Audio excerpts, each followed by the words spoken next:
अब यहाँ पे बोल रहा है कि डिफरेंस क्या है, fire insurance, marine insurance and life insurance के बीच में डिफरेंस क्या है।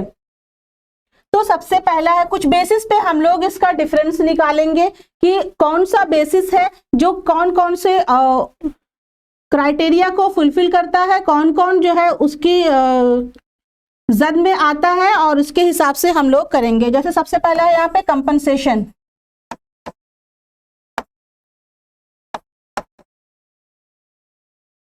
तो क्या कह रहा है कि जो आग बीमा होता है, फायर इंश्योरेंस होता है, जो हकीकी नुकसान होता है या फिर जो अमाउंट है जिसका हम लोगों ने इंश्योरेंस करवाया, दोनों में जो भी कम होगा बस वही इंश्योरेंस के थ्रू हम लोगों को पैसा वापस मिलेगा।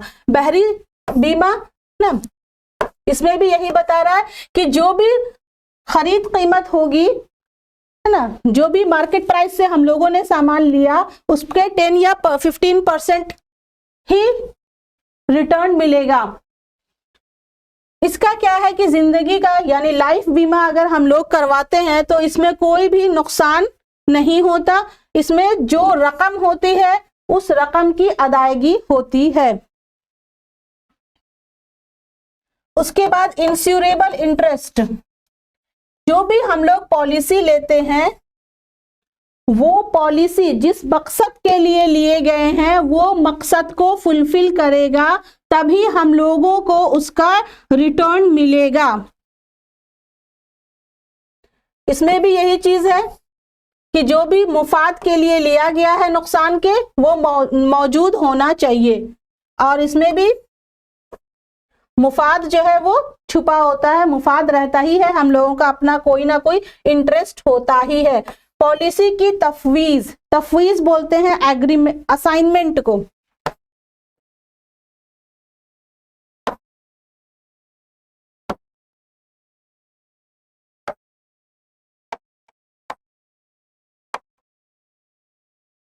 क्या कह रहा है कि बीमा कंपनी के इजाजत के बगैर कोई भी असाइनमेंट नहीं होता, कोई भी तफवीज नहीं होती। इसमें भी सेम है, और इसमें कोई असाइनमेंट ही नहीं होता क्योंकि ये तो लाइफ से रिलेटेड है।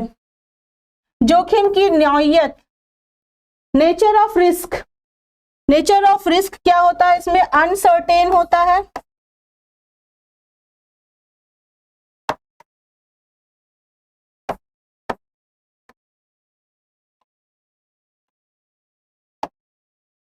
क्योंकि पता नहीं होता कि आग लगेगी कि नहीं, ये भी अनसर्टेन होता है, पता नहीं होता कि भाई कोई ग्लेशियर से जहाज टकराएगा या पानी में डूब जाएगा या फिर कोई समुद्री लुटेरा जहाज को लूटेगा ही, कोई सर्टेनिटी नहीं होती, कोई यकीनी नहीं होती। इसमें क्या है, जो लाइफ के साथ रिलेटेड है ये तो होना ही है, ये सर्टेन होता है, लेकिन वक्त अनसर्टेन होता है, टाइम जो है वो अनसर्टेन होता है, टाइम का कुछ पता नहीं होता, मौत कभी भी आ सकती है।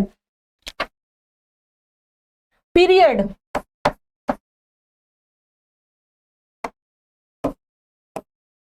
ये सब जो है 1 साल के लिए अप्रोक्स लिया जाता है, लेकिन इसकी मुद्दत तवील होती है। क्यों? क्योंकि मैंने पहले ही बताया कि जो लाइफ के साथ इंश्योरेंस हम लेते हैं या तो लाइफ टाइम लेते हैं या फिर कोई टाइम पीरियड के लिए लेते हैं, 2 साल 5 साल इस तरह से। प्रीमियम, जो बीमा किस्त है,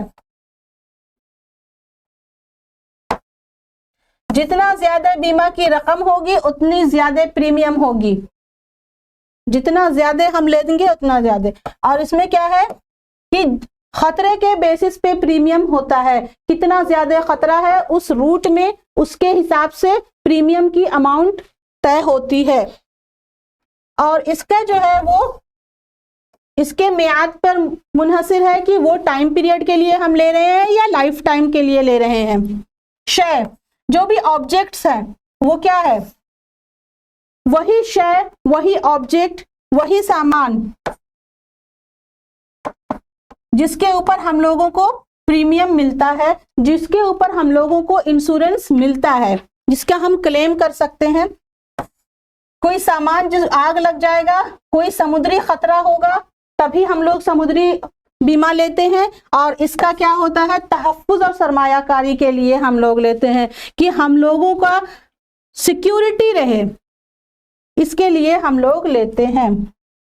सुपुर्दगी यानी सरेंडर, हम सरेंडर कब कब कर सकते हैं?